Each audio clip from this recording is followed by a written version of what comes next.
Yeah, my brother. How are you? Pleasure. Good. It's been long we've been planning this. I know, right? Finally. All right, that's It's good. happening. I'm glad to be Yeah. here. So, can you tell us a little bit about yourself? Well, I'm Julius Kwame Anthony. I was in the University of Ghana. I read public administration and Chinese. So I studied in China for a year. I'm presently a law student at the University of Ghana. I Okay. think, in my final year. That's good. Yeah, so it's a pleasure to be here. How's it going? So far, so good. All right. So All far, right. so All good. right. Anyway, so today we are going to be talking about politics. You know, it's a very polarizing thing, especially in this country. When they say politics, everyone like, yo, I don't want to talk about this. But in this segment, we are going to be discussing things that people don't talk about in politics, right? So my first question is, in your knowledge, what do you think, makes the political affiliations in the country? Well, it's a cocktail of things. Yeah. We even have a cocktail before us anyway. It's a cocktail of things. Regardless of how people try to avoid the topic, tribalism plays a significant role Why do you say that? in people, affiliating themselves with political parties. The reason being that from initial, the political parties were formed based on personality cults. And because of those personality cults, people align with some political parties on basis of the fact that the founders of that party are from this particular area. And with time, even after 30 years, that has not changed. Yeah. Bafo Oseakoto who was one of the leading members of the National Liberation Movement. Yeah. From Ashanti, played significant roles in what eventually culminated into becoming the MPP. Yeah. His son, who was the former Agric minister, ran in the New Patriotic Party's primaries, Honorable Akoto, also played significant roles in marshalling support for the MPP, at the time, and all of that. Invariably, those people being the face of the party from inception informs large Ashanti following of the party. And that's a reality that exists. Jerry Rawlings, on the other hand, who was an Everman, is more liked by his people. It causes a lot of people to follow the party. There's that element of it. The Northerners also liked Rawlings so much, I think, because of some of the works he did when he was in government. And naturally, that support base sticks with the party. Yeah. So there's an element of that. I'm not trying to say that is the only thing that informs it. That's one. So I said a cocktail of things. Then, secondly, there's a group of people who, on basis of this foundational reason, also affiliates with the party because they are politicians. They look at the long-term goal of what they want to achieve. So somebody will affiliate with a political party by reason of the fact that, well, affiliating with party A or B gives their career an advantage. So the person would affiliate with the party based on that. Then some people identify with political parties. Unfortunately, those people are the few. They identify with political parties by reason of ideologies. The unfortunate thing here in Ghana is that you can't even state where the two parties clearly stand on ideological basis. That is the interesting part, right? Because I remember we were talking earlier, and I made mention of the fact that if you read about what NDC and NPP stands for, NPP is what center right, and NDC is what center left. What does that mean? It's a funny concept of even classifying the two as such. Exactly. I agree. This is one of the few things I agree with President Kufuor on, that left or right is irrelevant. That pragmatism too should be the guide of a leader. That what works at every point in time for the people should be the leader's philosophy. For example, the United States was built on an idea of property ownership, liberties, freedoms, limited government. Limited government was at the core of the foundation of the United States. If you read their Declaration of Independence, it's because of limited government that they waged war against George III. Which means that the founders of the United States were in their heart capitalist people.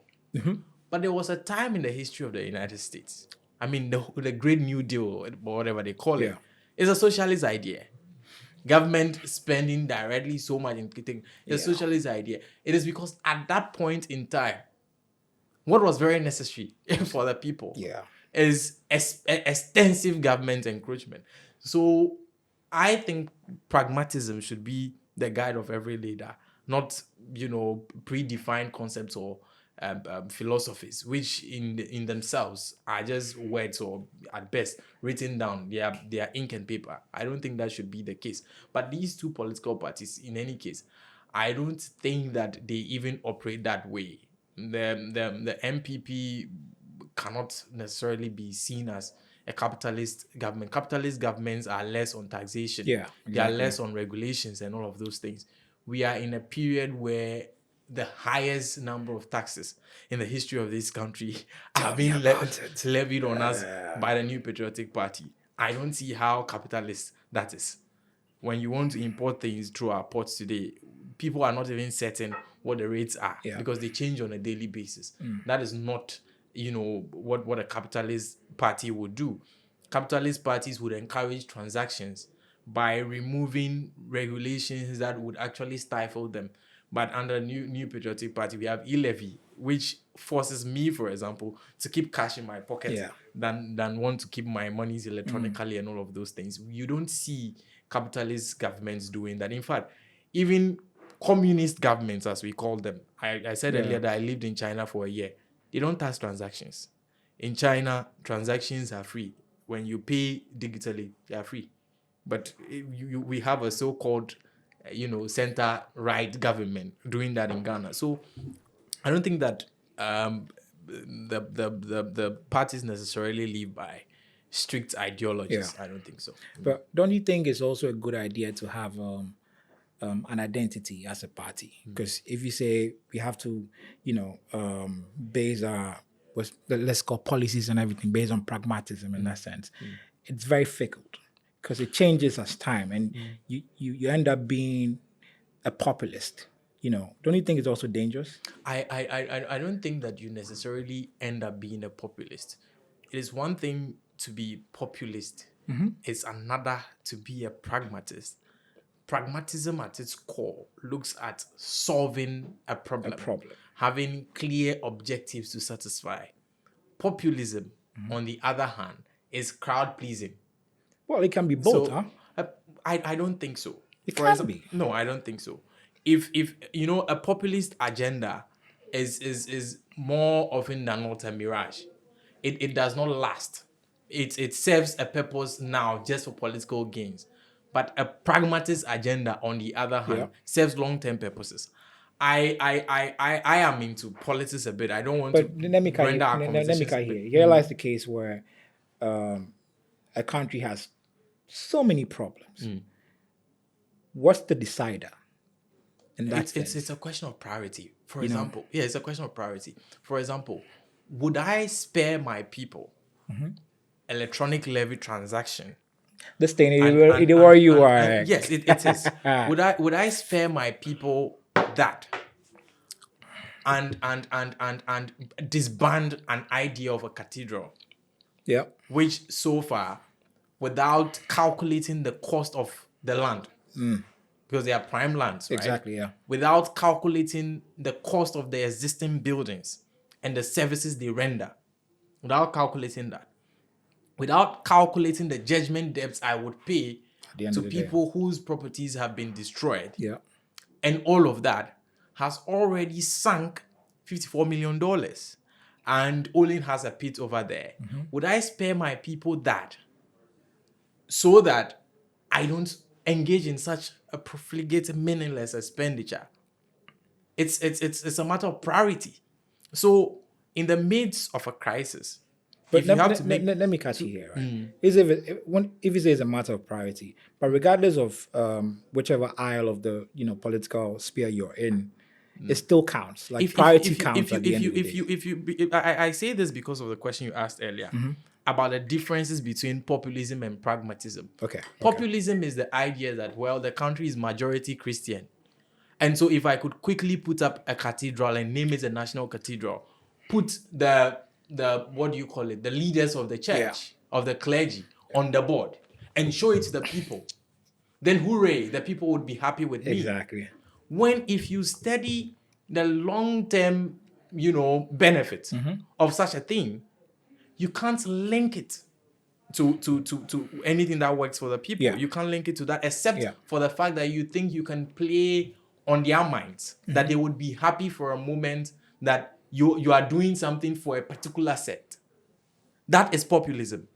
Pragmatism, on the other hand, would weigh within that period. I see what you mean. In the midst of a crisis, do I pleasing, Yep. or I take the problem by the horn, alleviate my people from the struggles? That $54 million at the time that was sunk into that, if invested differently, can prevent you from necessarily taxing the people in the midst of the COVID crisis.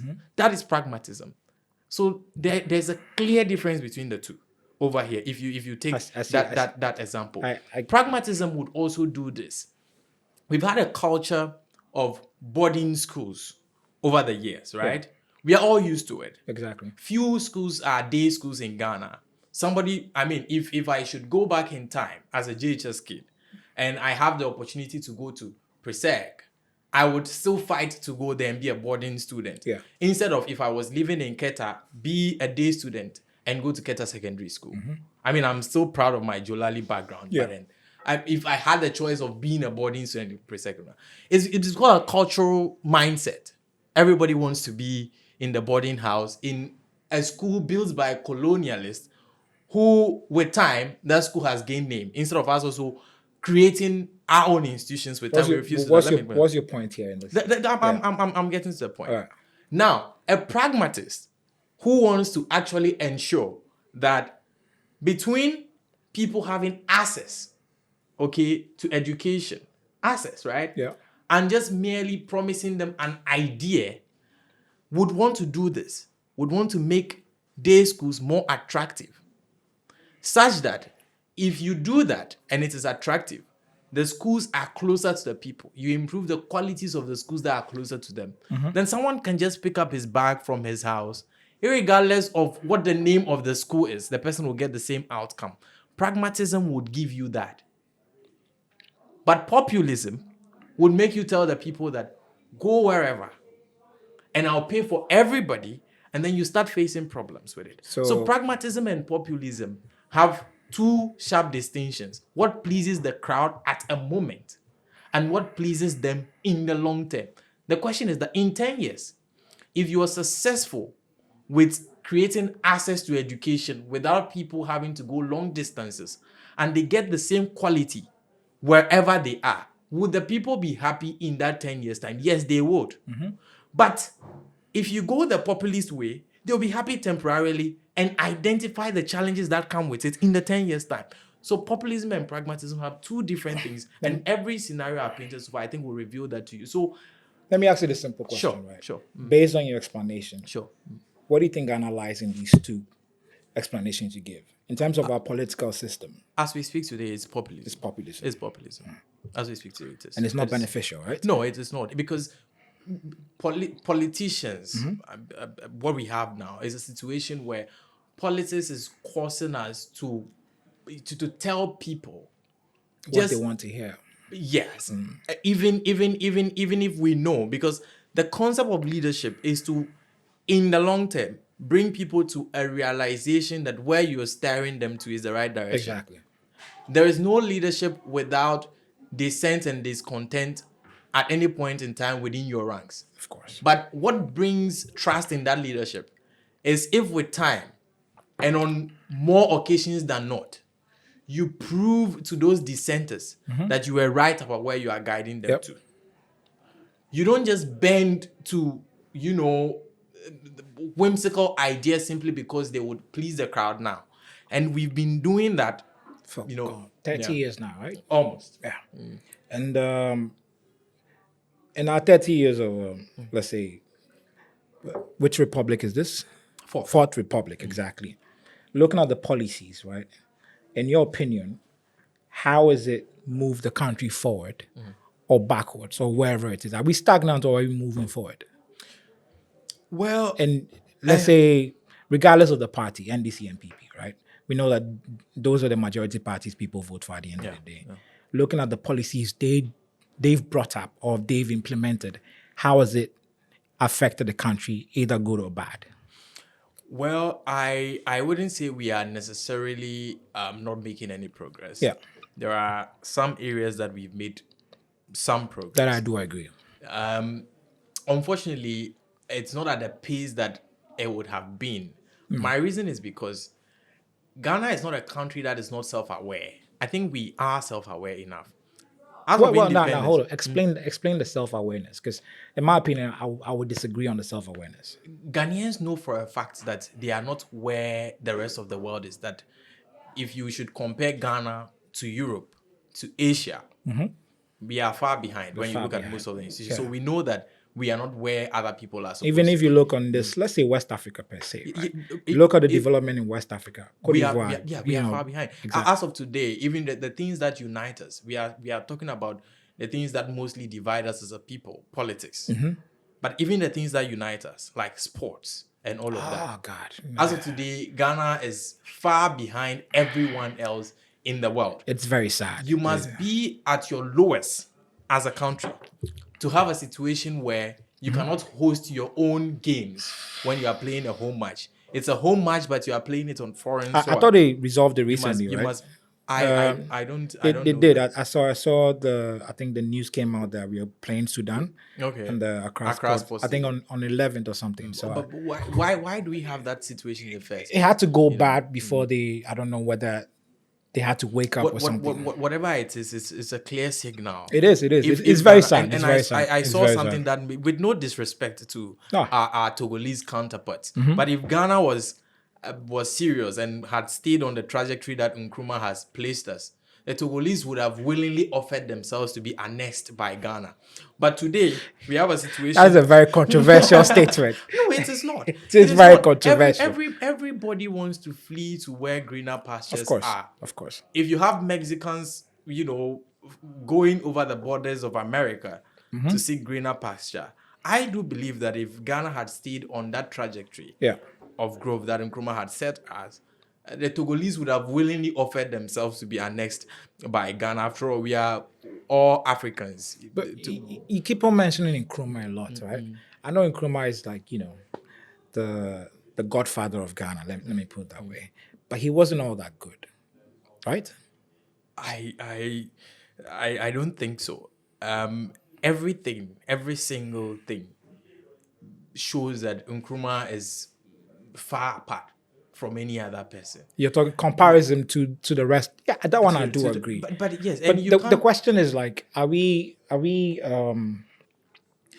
judging based on the fact that he was better, or are we judging based on the fact that which one is good for the country? I think if Ghanaians should have Nkrumah come back to life today and they are asked to choose, there would be no blinking about the fact that he is good for Ghana. Then again, no, hold on. Then again, when he was when the coup happened, people celebrated. Most Ghanaians celebrated that he wasn't in power. I don't think it's most Ghanaians. You can see old videos. Excuse my words. most I wouldn't say you most Ghanaians, but you can see people were happy about it, right? I don't think there is any leader at any point in time in the history of man that has enjoyed 100% Of course, of his people. But even God Almighty does not enjoy 100% support. There are people who deny his very existence. But my point is the fact that I'm a fan of Nkrumah. Don't get me wrong. Right? I understand, but why I want to bring you to is the fact that it is impossible. The things you're using as a metric for what he is doing, whether he was a good leader for us or not, are celebrations of people because he was removed, if not for anything at all. But he was a dictator. Like let's be real about that. Was he? He was. There was no single. He was silencing all his what's it called? I'm not a PRO for the then CPP, but one thing is clear, and you can check the records. There was no single government initiative that was carried out by President Nkrumah which did not receive approval from Parliament. That one I the agree. people at the time elected their own members of Parliament. Okay. And every single decision has the legitimacy and support of Parliament. And so I don't think that he was necessarily a dictator. You can talk about PDA. I disagree with the PDA. As I said earlier, can you please tell us what PDA is? The Preventive Detention Act. Okay. Which gave Nkrumah the power to detain people without trial. That one you don't agree? I don't. Okay. I disagree All with right. the PDA by reason of the fact that, I mean, everybody deserves a fair trial. Yeah, exactly. And as a student of law, I wouldn't sit here and endorse the PDA. Do you reckon that's the reason why he's called a dictator in that sense? Well, yeah. I mean, we can always disagree with some of the things that our leaders do. Exactly. But all in all, I don't think Nkrumah was necessarily Okay. a dictator. I think the to PDA date, was also passed by Parliament. yeah, I So think to don't date think he's the best president we've ever had, and Yeah. it's without question. You know, like so. So back to the point I was making, that if we were on the trajectory that he has set us, Yeah, Nkrumah was the most self-aware Ghanaian ever. I agree. At independence, even after taking political control, Exactly. Nkrumah was loud and clear on one thing, that the Ghanaian must now fight for economic independence. Yeah, very loud and Good. clear. That I agree. Which means that as of 1957, we had leaders who knew that our independence was only a matter of political leadership. And you know something? Before the colonialists left here, it's not necessarily the fact that we didn't have some semblance of political independence. They started what they called indirect rule. Yeah, When they started indirect rule, they were then weaponizing our own local chiefs oh yeah, against their people. And so the chiefs take instruction from British officials and then they execute it on behalf of the British Crown. What is the difference between that and us electing our political leaders today? Not necessarily as the Northern Territory, Yeah. the Ashanti and the Gold Coast colony, but now as A one whole, entity exactly. called Ghana. And then these same people instruct them on what to do. What's the difference? So Nkrumah knew that the only way to not have that happening, indirect rule now of a more contiguous entity than it was when they were here, boots on ground. Nkrumah knew that the only way to prevent that indirect rule of global powers was to ensure that this new entity formed called Ghana has independence economically. And that is why he embarked on most of the projects he did yeah. at the time. And but to date, all of that has to stopped. date, most of them are functioning. The successful ones, but Yeah. most of them, I mean, his meat processing factories, most of them have been left to become defunct as we speak today. Look So, at that Kosombo Dam. we've not made significant improvements on any of those things. Would you say that for the past 30 years, or let's say, this is our existence, right? Looking at the trajectory of things, would you say that patriotism is dead based on what we have faced of experience in the country? Would you say that patriotism is dead or is dying? Dying, I may accept. Dead, no. Self-preservation is the number one rule of man. Everybody would strive to survive, first of all. And so when people are pushed to their limits where they need to fight for their lives, they would do things that would actually have no cognizance of collective ideas. And collective ideas in this case would be our sense of Ghanaianness, our sense of nationhood. If I am pushed to the point where I must flee from Ghana so that I survive as a human person, Self-preservation. than stay here and fight for an ideal, a concept of statehood, I would flee Ghana. And so what we are seeing today, where people are fleeing from our shores, is just the number one rule of man being exercised. People are pushed to their limits. You finish school as a nursing student, you are not posted. You finish school as a teacher trainee, you are not posted. Even as a graduate from university. You are home and hungry. Yeah. Meanwhile, our parents, their generation, because then immediately people finish schools, jobs were chasing them. They have a conception that by the time you finish, you are expected to have a job and be doing. So they leave you from that stage. Nobody cares anymore. So when the person exercises that number one rule of man and starts fleeing, and you call them unpatriotic, you'll be making a mistake. Exactly.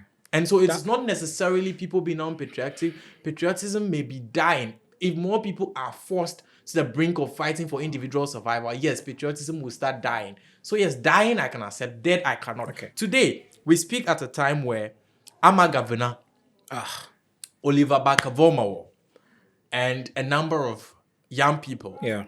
are languishing in prisons by reason of the fact that they are saying that you and me should not drink this cocktail because definitely there's water. Yeah, exactly. The pineapple grew up on some farm which is watered and all of that. And then we drink mercury, cyanide, and all of this. They are languishing in some cells because they are saying that our government should put a stop to that menace. That is patriotism. I read the letter Amma wrote, and I'm going to the demonstration right from here. And I mean, she's one of the reasons I'm going. Put partisan politics and whatever people are saying aside. That letter, the things the young lady said, and Amma has always been a fighter. Yeah. Long before this, fighting the GLC for her bar qualification, all of that. I see patriotism still in Ghana.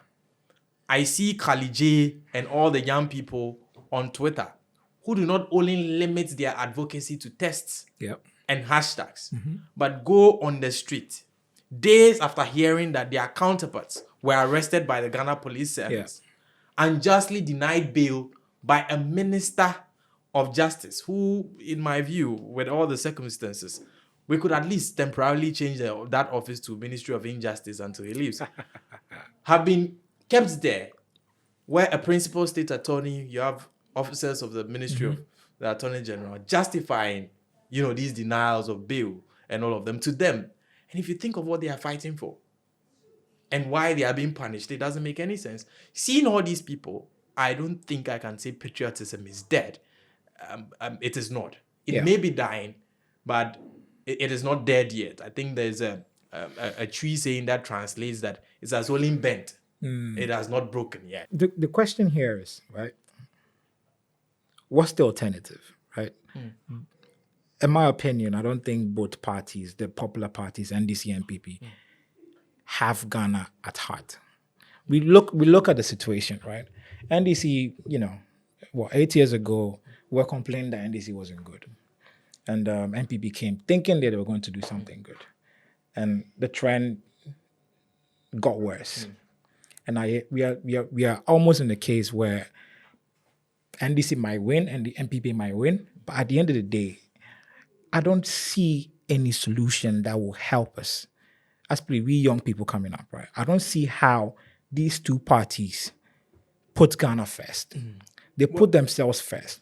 Look at all these things, right? Because I know for a fact that if let's say NDC comes to power, it's going to be 4 years blaming NPP. If NPP comes to power, it's going to be 4 years blaming themselves, telling that they are trying to solve whatever problems they caused. And at the end of the day, you look at all these things and realize that these are people who are there to just make themselves better, make their lives better at the expense of us at the end of the day. So I can't see it in the next 10 years or whatever. I can't see how a country is going to be better. I really can't see it. I've tried several times to think about different aspects of it. I can't. If there is anything I can say, and for me, I have my biases. Yeah, of course. But they are not baseless. Okay, economic growth, development, and all of that can be measured. Yeah. And the metrics are there. I understand that there is gross dissatisfaction with the two political parties because the larger population expects a particular outcome that they do not get. But one reality must be painted. When leadership is handed over to a person, that person has a duty to the people to deliver on that leadership. And when the scorecards are there, we should not ignore the scorecards and only buy into the sentiments that we are angry about. No, but hold on. I'm finish. The reason why I'm saying this is this.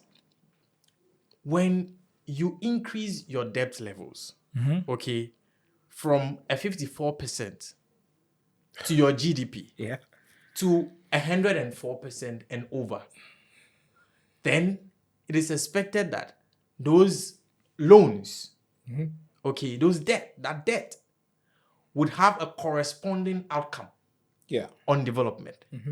If it is not seen, you should be called out particularly for that. Are we calling them out? That's the question. If the reason I'm doing all of this is because of if you do the mistake of only saying that, Well, we are tired of both without particularly holding people accountable. A politician would quickly find a cover under that as well. Let me clear your doubts for you. If we have both MPP and NDC, and at every point in time, okay, I know very well that the citizens will just say they are all the same. I have a license to misbehave. I see where you're going with that. Because I would never be held individually to account for what it is that I have done. So I can now go and do just anything I like.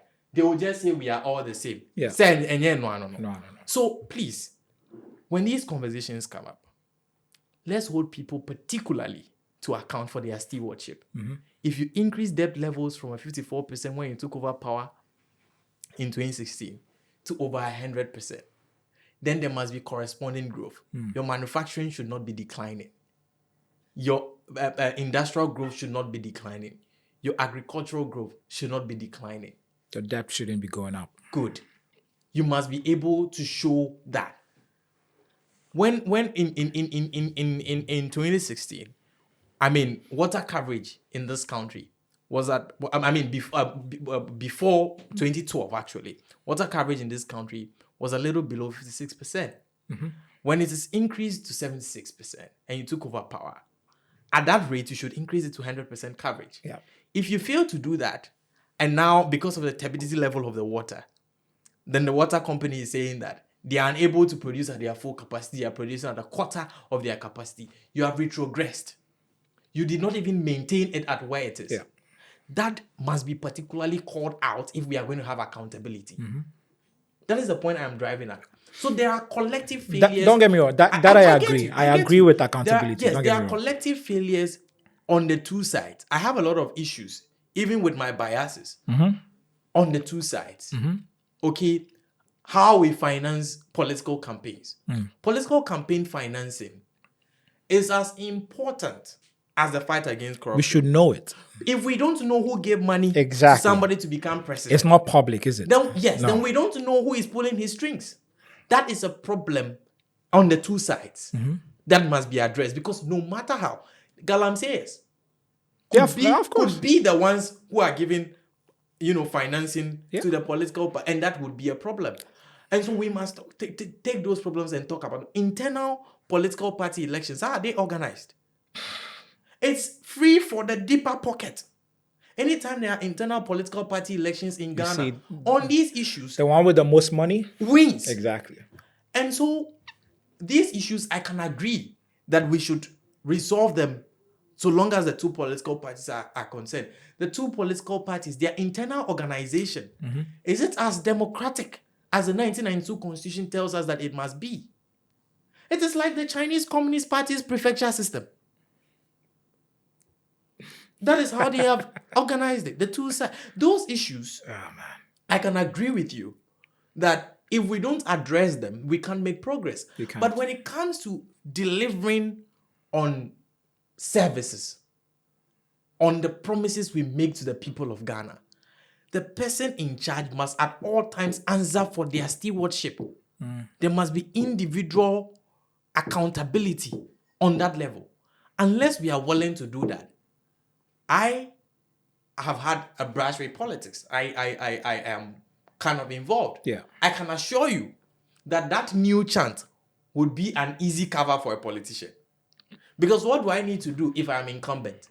If I'm an incumbent politician in government, okay? And then instead of taking responsibility for my failures, I know the citizens can just say the two of us are the same. Then all I need to do is to push the narrative that the two are the same. And if I push that narrative, they will never see an avenue to make a change. Because if all are the same, then let's just leave it there. If you do that, I'm telling you, as a people, if we push that narrative and it becomes the norm, it will do more harm than good. If you don't believe me, take just 30 seconds and analyze the implication of it. All I need to do is to gain incumbency and make sure that the idea of the two are the same is preached enough to the people. Then I have a blank check to do whatever I like. Let me ask you a simple question. Right? Do you think the country needs a prominent third party or even fourth or fifth party where that, the other countries, let's say we can use the let's say Netherlands, for example, they have several parties, right? So there's nothing like a major majority and everything, right? So it's a coalition of a government. Do you think we need that as a country? Looking at the fact that for the past how many years, these two parties have been in power for God knows how long. And honestly, as a young person, you can't see your future in the country. What do you think? The things I'm about to say are extremely controversial. Mention. One, if we are going to have real accountability, then this present setup in itself, the two most powerful entities in Ghana today are the NDC and MPP. Exactly. Must agree on us temporarily suspending this system and creating a new one without disaster. We practiced the Westminster system for only 2 years. I mean, parliamentary system of government for only 2 years. And we decided it wasn't good enough. Like, let's run a presidential system, which is not necessarily even a purely presidential system, because we end up appointing a majority of our ministers from parliament. The United Kingdom, who are our colonial masters themselves, don't practice that sort. Where? Yeah, thanks for that question. Don't practice what we practice. The United States, which is the most advanced democracy as they claim to be, does not practice what we practice because it's purely presidential. So you don't find your ministers in parliament. Yeah. So you hold them accountable for their stewardship there. There's no such, don't practice. Suddenly, we have taken this and we are confused as to what we are doing. So this must be collapsed. And you know what the effect of that? The effect of that is that you would now have members of the same political party calling out failed leadership.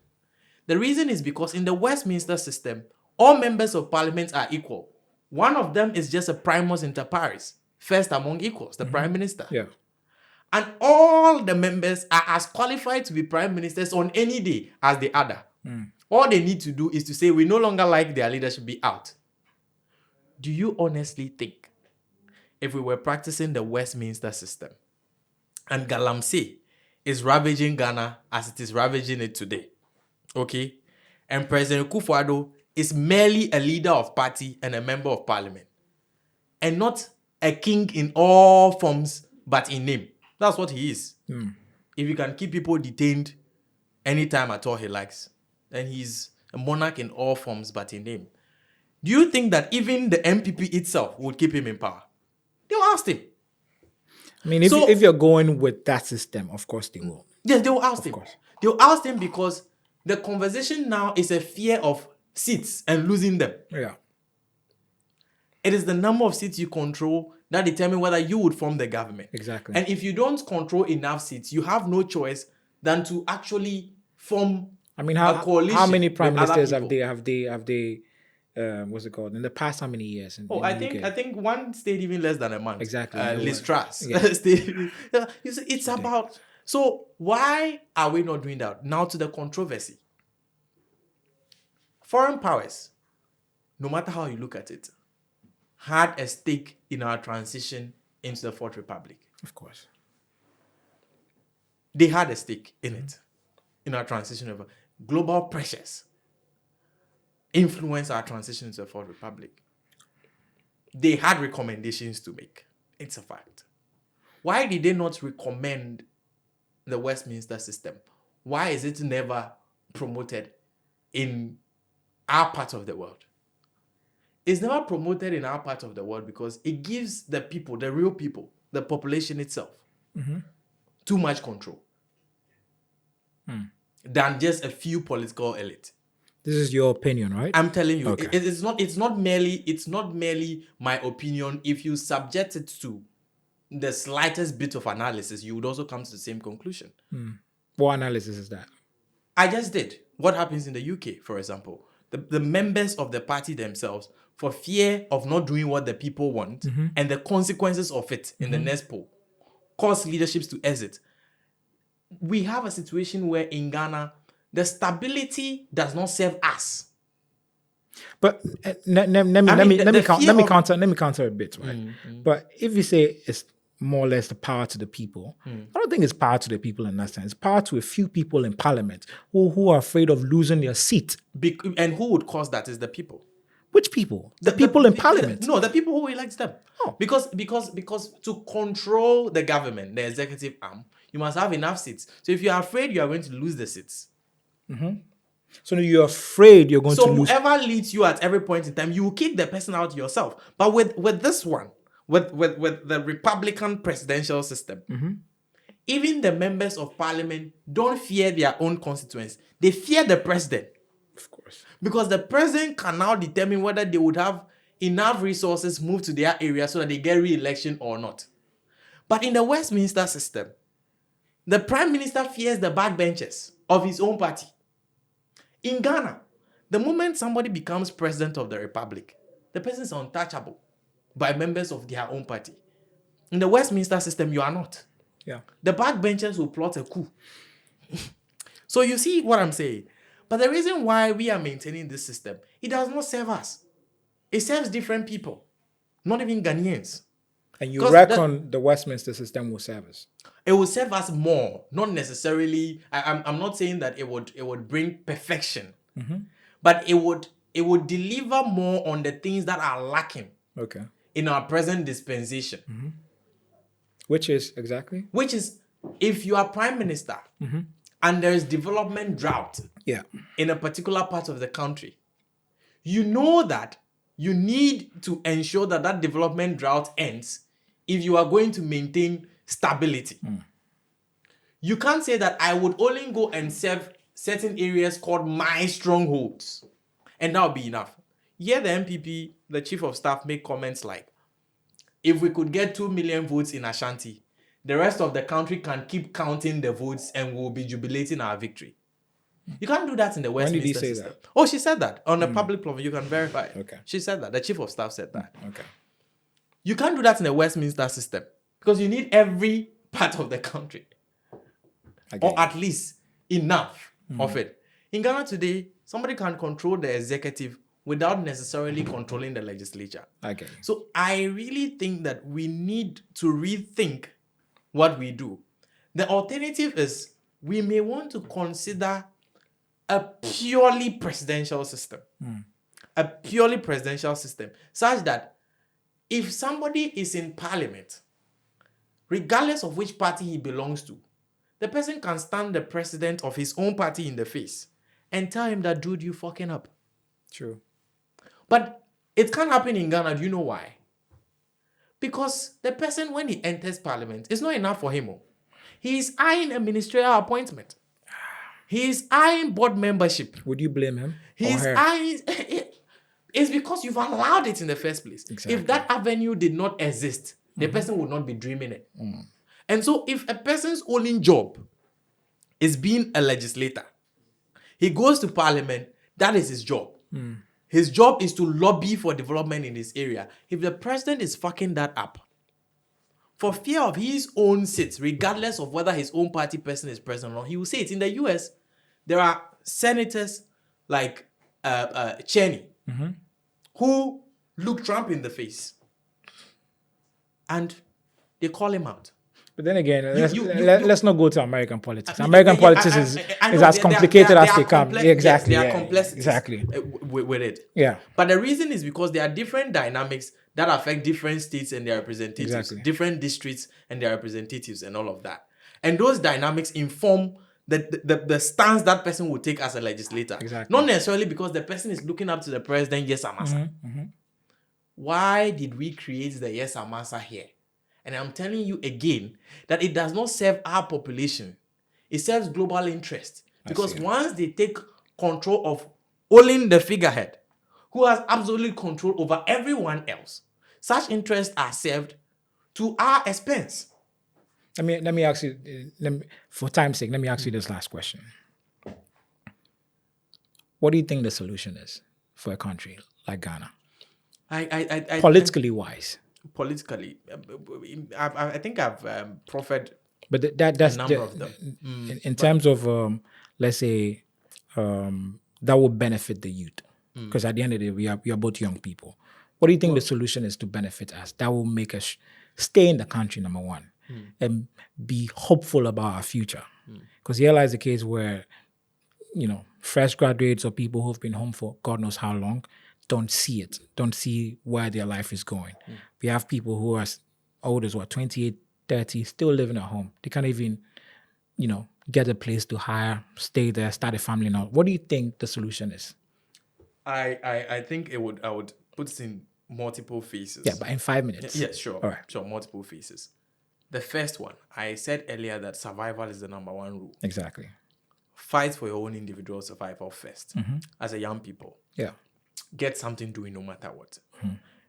Don't rely on politicians or politics. I am into politics. I understand the complexities of it. Okay? But if you don't have the individual survival first, you can't. And your involvement would only be like being an extension of somebody else. So you are a poodle. You can be asked to defend any nonsense so don't rely on that. Get your own individual survival first. And while at it, develop a long-term plan. I would not want to individualize the conversation so much. If not, I would have shared my own. Yes, I don't want to do that. Yeah. But then develop your own long-term plan. While working at that long-term plan, speak to the national issues for a collective change. Try to move this country to the trajectory that works for all of us collectively. I would have stopped at you fighting for your own individual survival and paused. If I didn't have a certain conception of what the reality of Ghana not working for all of us is. If you go on my TikTok page, I'm sure you see a video of me that says that even those who have fought for their individual survivals and have enough wealth to survive with or without government, Ghana can happen to them. Exactly. Because if you have a heart attack, that your wife, your children cannot immediately get a ticket for you and fly you to Germany, US, wherever they get their medical treatment. Have to rely on our... And you still have to rely on our systems. And you will die because of that. So I always say that it should be all of us, part of our activities as people. Collective responsibility. To fight for the collective working of Ghana. Responsibility, I think if we do that, we should be fine. But in your fight for our collective will, our collective, progress, always fight to have an individual gravitas. And my reason for saying always fighting for our individual gravitas is that you can be weaponized in your deluded conception of fighting for Ghana to serve somebody's political purpose, and you would not even realize if you don't have an individual gravitas. Good point. Because the person would give you crumbs and then tell you to go and do nonsense. Okay. Do you understand? That's why you must have that gravitas. All right. So conclusively, what would you say? So conclusively, I would say that the young people of Ghana should still retain hope in Ghana.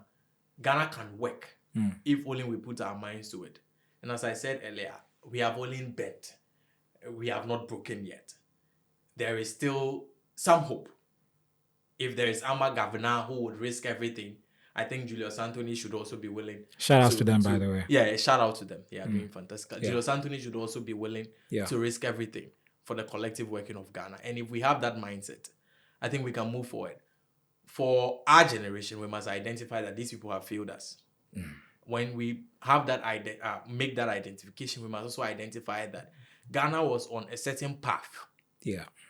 And that path was truncated, regardless of your opinion about Nkrumah or not. Exactly. The realities will tell you that after we gained political independence, his next fight was economic independence. I agree. We have never at any point achieved that. The reason why it is not topical is that unlike Nkrumah, the rest of the people who lead us today, so long as they have theirs, they don't bring up that conversation. I understand. You understand? Yeah. And that is the next direction we must go as a people. We must fight and own our own resources as a people. Yeah. When we are talking about the conversation about Ghana's growth and all, as young people, let's start looking at the gross national product, the GMP, not the GDP. I think we'll have a different conversation on that later. Exactly. We'll definitely do that. So that we see the realities of what Nkrumah was talking about and where we are today. All right. Yeah. Thank you, So it's a Julius. pleasure, and it's nice to have you. This is a very interesting conversation. Thank you.